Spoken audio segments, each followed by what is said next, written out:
Hello students, welcome to शिवाय reasoning. Students, अगर आप ओलंपियाड में सक्सेसफुल होना चाहते हैं तो आपको अपना अचीवर सेक्शन स्ट्रॉन्ग करना होगा। इस वीडियो में मैं आपके लिए कुछ अचीवर सेक्शन के क्वेश्चंस और प्रैक्टिस लेकर आई हूं। तो चलिए शुरू करते हैं। Refer to the given figure and select the correct option. इस फिगर को ध्यान से देखिए। इसमें ये x दिया गया है, ये जो जॉइंट है उसे x दिया है, और ये जो एक छोटा सा जॉइंट है यहाँ इसे y दिया है। अब ऑप्शंस देखते हैं। Option A, x type of joint shows no movement at all. Option B, y type of joint is also present in our elbow.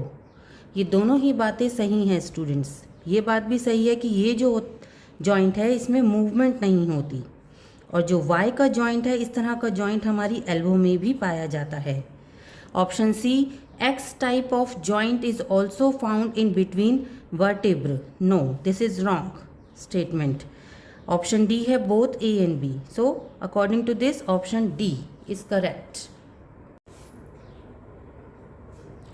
4 identical beakers X, Y and Z were set up as shown below and placed under sunlight for a day.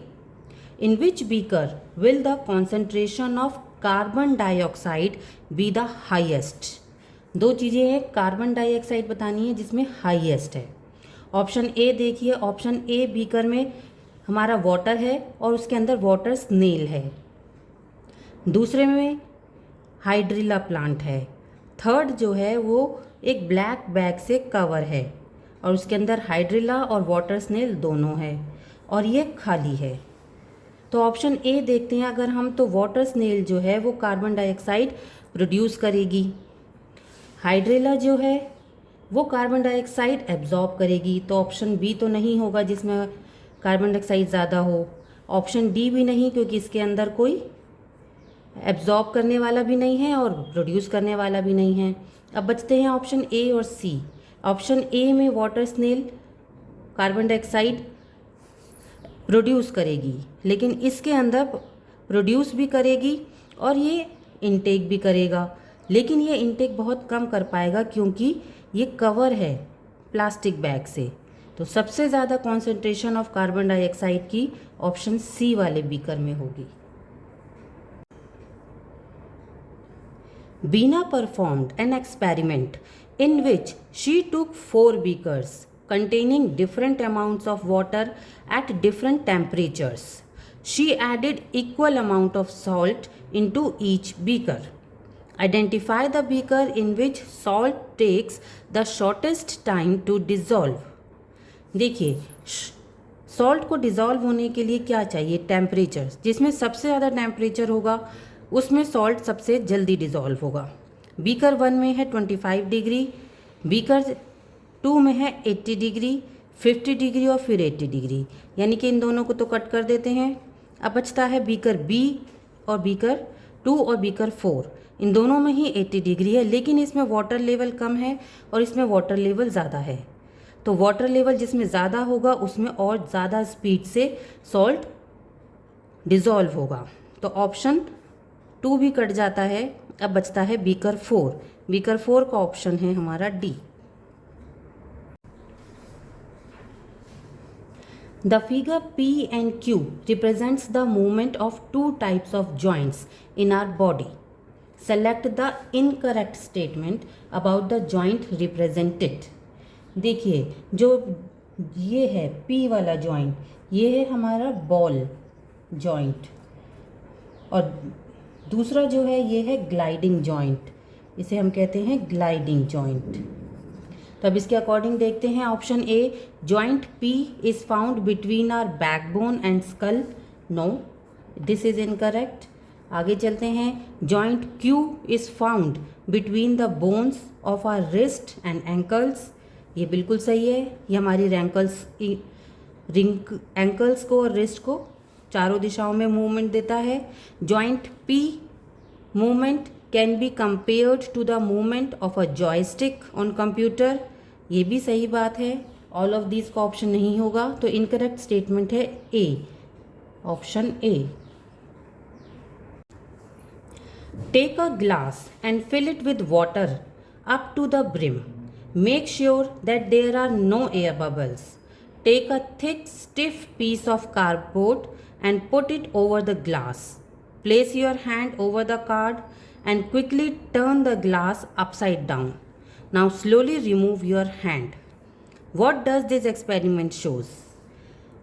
Option A, air occupies space, air exerts pressure, air has weight, या all of these. तो देखिए ये जो होगा, ये यहाँ पे हमारा जो एयर है वो प्रेशर एक्सर्ट करेगी, इसी वजह से कार्डबोर्ड नीचे नहीं गिरेगा. तो option B, air exerts pressure, is correct. The U-tube shown below is immersed in ice water. X and Y are the red ink droplets present inside the tube. What will you observe after some time? Option A, X will move downwards and Y will move upwards. No, ऐसा नहीं होगा. X will move upwards and Y will move downwards. ऐसा भी नहीं होगा. X and Y will move upwards. No, हमारा पानी ठंडा है आइस क्यूब्स की वजह से, इसलिए X and Y will move downwards, दोनों ही नीचे की तरफ आएंगे, यानी option D. Refer to the given figure and select the correct option regarding sides X Y and Z. देखिए एक्स है ये पॉइंट, वाई है ये और जेड है यहाँ. Option A, the amount of dissolved oxygen could be maximum at site Z. Side Z है ये जो फैक्ट्री के पास है, यहाँ पे ऑक्सीजन का लेवल ज़्यादा नहीं हो सकता, तो ये ऑप्शन इनकरेक्ट है. Number of fish at site X will be more than at site Y. ये सही हो सकती है बात, क्योंकि जब रिवर का पानी यहाँ जा रहा है तो यहाँ थोड़ा गंदा होगा और यहाँ साफ़ होगा, तो यहाँ फिश ज़्यादा होंगी. ऑप्शन सी पढ़ लेते हैं. Site X has more poor quality of water. No, site X की क्वालिटी तो अच्छी होगी, तो यानी कि option B is correct. The given figure shows the phases of the moon. Select the phases of the moon during which the highest tides are seen. तो बच्चों highest tides जो बनते हैं हमारे वो न्यू मून और फुल मून में बनते हैं. अब इस फिगर में देखते हैं, फुल मून हमारा ये है और न्यू मून ये है, एफ और जे. तो एफ और जे का ऑप्शन है B. Animal X hatches from X at a place P and goes to Q to spend its life. When reproduction times comes, it goes back to P, lay eggs and then die. Now select the correct option regarding it. Option A, penguin, South Pole, North Pole. Option B, Siberian crane, West Siberian, India. Option C, salmon, river, ocean. Option D, Arctic tern, north pole और south पोल. तो इसका correct answer है हमारा option C, salmon. Salmon एक ऐसी fish है जो अपनी अर्ली लाइफ रिवर में स्पेंड करती है और फिर स्विम करके ओशियन में चली जाती है और वहाँ अपनी अडल्ट लाइफ स्पेंड करती है, और जब मैच्योर हो जाते हैं तो they return back to river and lay eggs, और after some time it dies. So correct option is salmon, option C. Refer to the given figure and select the correct option regarding it. Inside the earth, ये picture हमारे inside earth की है.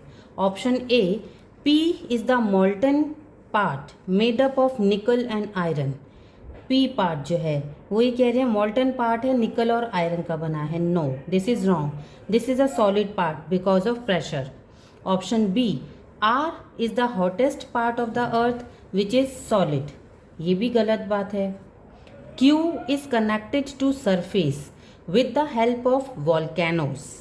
No, it is also incorrect. Minerals and oil deposits are found in part S. इस S part में, जिसे हम crust कहते हैं, यहाँ पे हमारे मिनरल्स और डिपॉजिट्स मिलते हैं. So option D is correct. 4 similar size magnets P, Q, R and S were hung from strings of different lengths as shown in the diagram.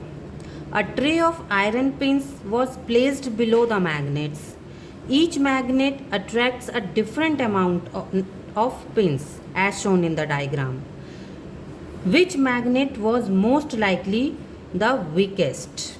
अब हमें बताना है कि सबसे वीक मैग्नेट कौन सी है।